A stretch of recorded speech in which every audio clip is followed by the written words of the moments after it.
Hello, welcome back to my channel. Today we will going to dive into the HelloWatch 2, the new version of the first generation HelloWatch. As someone who has used the first generation watch, I was excited to try out this new version and see what improvements have been made. One of the main differences between two watches is the larger screen size. The H11 Ultra Plus screen has been mounted onto the HelloWatch 2, providing a more immersive experience. If you're curious to see a comparison between the two screens, I have included review videos on the video description for your convenience. However, it's worth noting that the HelloWatch 2 is still use an IPS screen and has not upgraded to an AMOLED display like the HK8 Pro Max Ultra.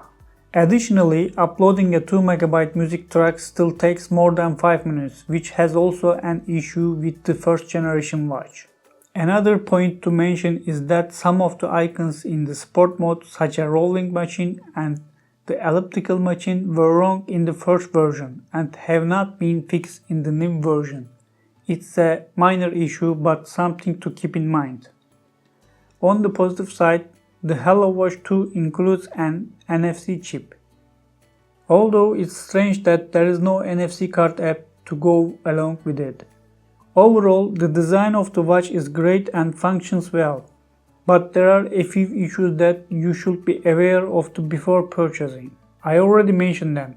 If you are still interested to getting a HelloWatch 2, I have included a link in the video description. However, I have to say that my personal favorite is still HK8 Pro Max Ultra, which is the bit faster and more feature rich. Thank you for watching and I'll see you in the next video.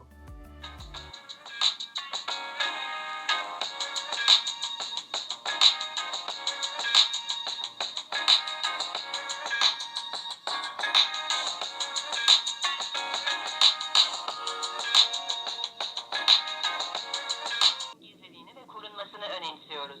Kişisel verilerin korunması kanunu kapsamındaki haklarınızla ilgili bilgi almak için internet sitemizi ziyaret edebilirsiniz.